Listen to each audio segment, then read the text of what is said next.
Hey guys, it's ArchieLuxury. ArchieLuxury from the ArchieLuxury channel, the Paul Pluta channel, and ArchieLuxury corporate. Guys, keep watching. Keep watching. I need the viewers. I need the viewers. I need the subs. I need it. Like, subscribe, and tell your friends. Tell your friends, whether you like them or hate them. Just tell them anyhow. ArchieLuxury on YouTube. Hey guys, it's Paul Pluta on the Paul Pluta channel. Today I'm doing paid review 20 SE71. Good question. This is a very good question. And before we do this review, let's do a quick wristwatch check. Patek Philippe 5196. Grand Classic. Okay guys, let's jump straight in. Dear Archie, I'm a subscriber who enjoys your videos and you seem pretty straightforward and direct. So I would like to know what your thoughts are on buying a used Submariner from a dealer, but it does not have a box or papers or anything like that.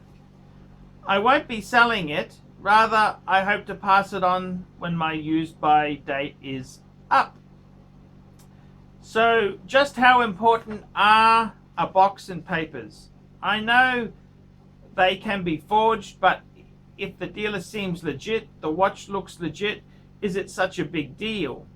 Does it matter for insurance or any other, does it matter for insurance or other things I am not thinking about?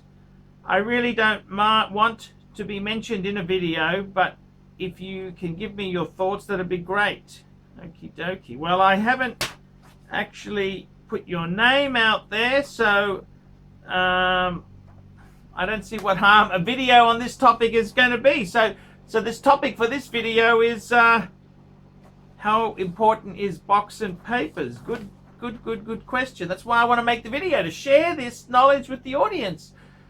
So what is the thing box and papers? And I got to be totally honest with you.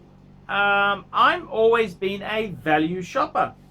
If I was looking at a piece and it didn't have box or papers, that was never a deal breaker for me. If it was priced well enough or I really wanted the watch, I don't really have a problem with that. The thing is, box and papers doesn't really prove the watch is real or fake or whatever. I've seen fake boxes, fake papers. I've seen, I've even seen fake boxes with real watches because somebody's bought a watch and then they've tried to put a box with it. So they bought a box, and unless you're a real expert, it's hard to pick these things. So, firstly, how much of a difference does it make? And in your case, you're looking at a Rolex Submariner.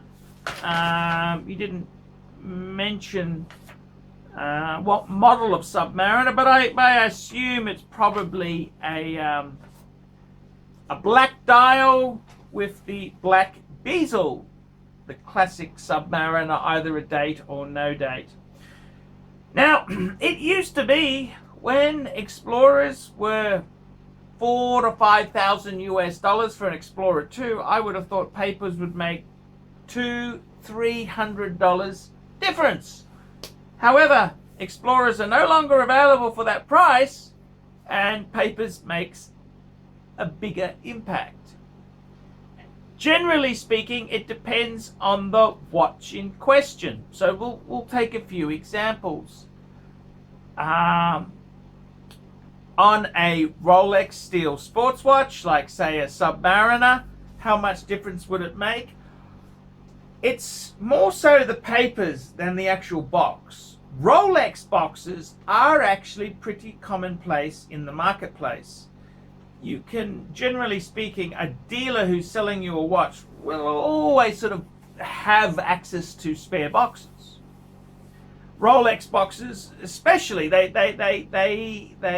seems to be quite a... Now, what happens is, of course, is that there's a reason why there's so many boxes, because a lot of people when they've taken the watch to some countries without paying the duty, they don't really want the box. So that's kind of why this anomaly can exist. Now, the thing is, how much the box probably isn't the big thing, it's the papers itself there.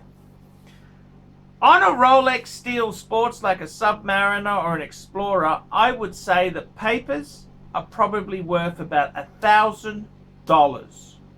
The box is probably a couple $100, and you could get a box, a legit, correct box for that sort of money there. So the box isn't the big issue, it's more so the papers themselves there.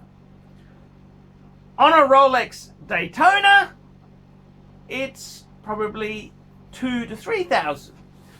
On a vintage Daytona, say an inverted 6, which is an early 2000s type, it can be even more important to have these things.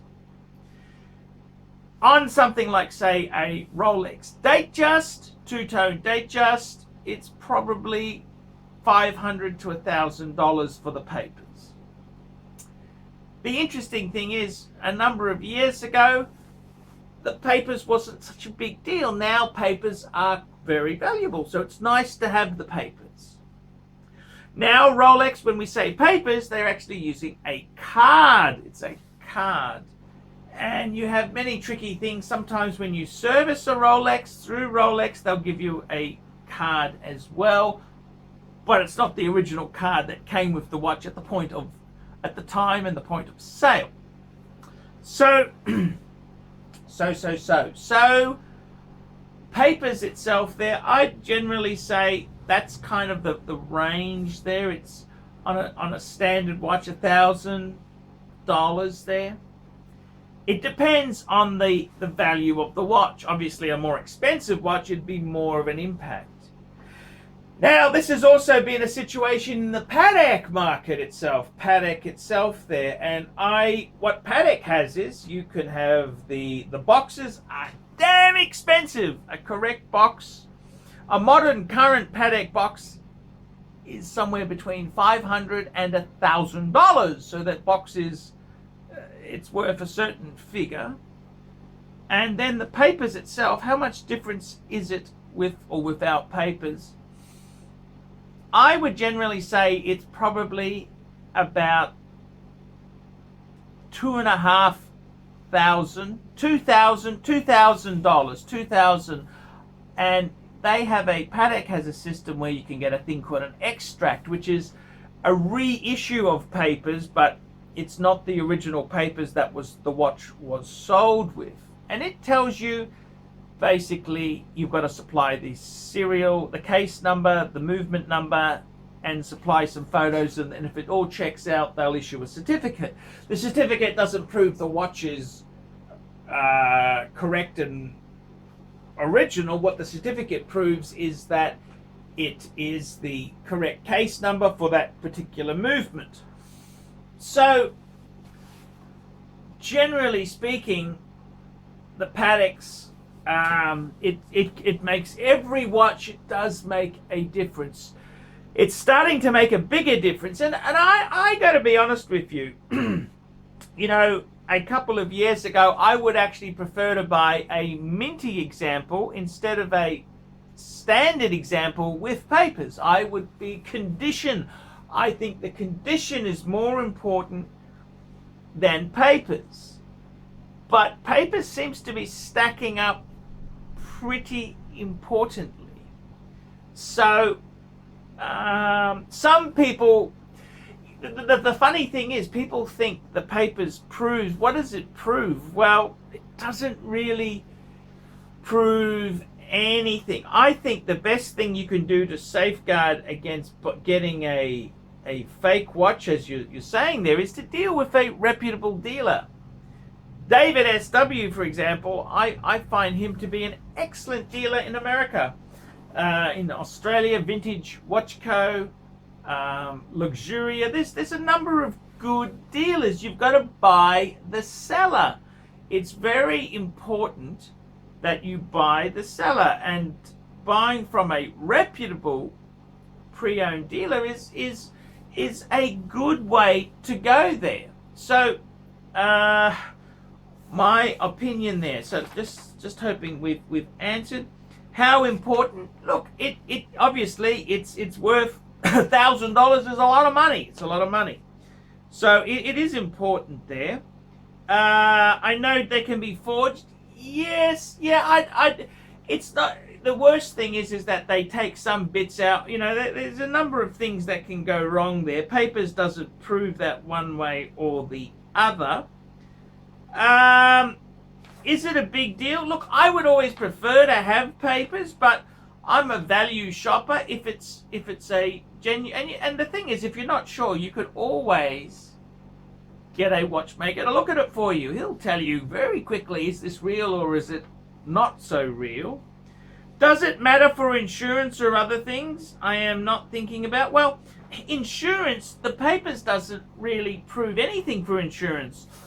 Different countries, I'm in Australia, generally speaking, you normally have, when you insure jewelry or watches, it's got to be a listed item. Normally any item over $1,500, you've got to list it, meaning you've got a certificate. Now in my country, they have things called registered valuers. These are people who are valuers who, some valuers specialize in different things. There are jewelry valuers, there are real estate valuers. They have a special accreditation and special procedures they go through to get this.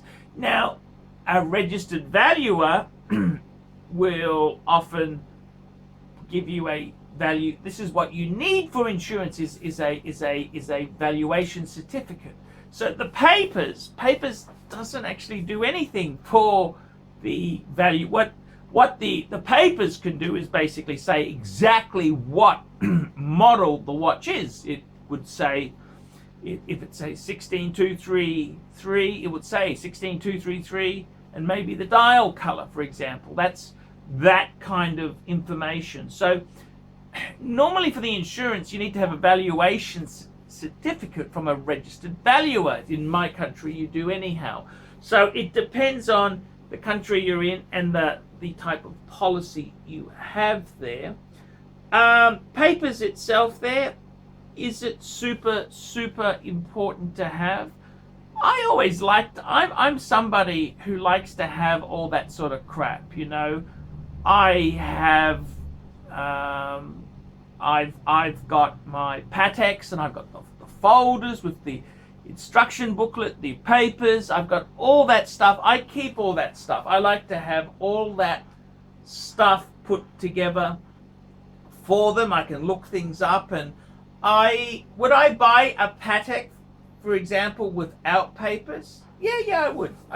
Look, if it was the one I was after and the price is big, a bigger concern for me. If the price was really good, and I would be jumping at that there. That's what I would do. I don't think papers would, you know, I prefer to have pieces with papers. I like that stuff. But is it a deal breaker? Does it prove the watch is real or hasn't been? Not really. Doesn't really prove that. You know, the funny thing is, I remember I bought one piece itself. It was a Submariner, no date. And it was an A serial number. And believe it or not, the certificate wasn't for that watch. It must have been with the dealer and they gave the wrong, that's right, the wrong certificate. So I got to say, sometimes, you know, mistakes are made, and that's what can happen. So I remember the guy before me, he paid so much to have papers. It turns out the papers were for the wrong watch. Ouch, ouch, ouch. Yes.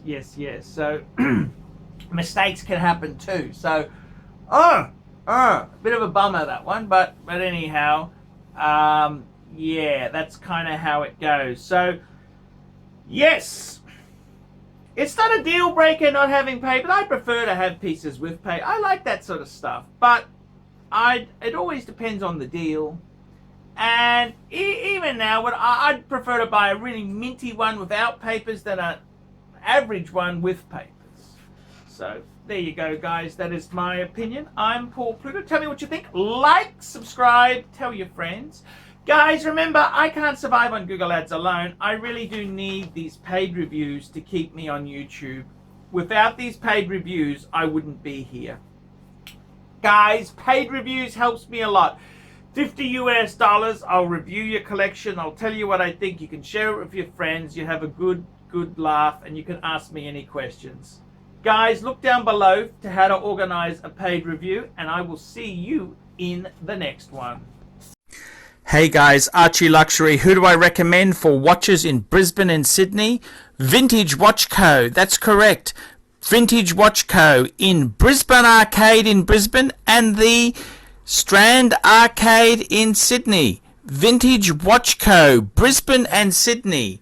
Ronnie, I've known him since the late 90s. Ronnie is a top bloke. Luke is a great guy. Vintage Watch Co. That is who I recommend in Australia. Check out Vintage Watch Co. and the guys' amazing range of watches. They also do service and repairs. Vintage Watch Co. That is where the Pontiff goes. You know, some of my Pateks came from Vintage Watch Co. That's right, guys. Vintage Watch Co. Hi guys, ArchieLuxury, and who do I recommend in America? In America, who do I recommend for quality pre-owned wristwatches? David SW, David SW, David SW. Go to davidsw.com. He is the best, the greatest pre-owned dealer in all of the United States of America. David SW, David SW, David SW.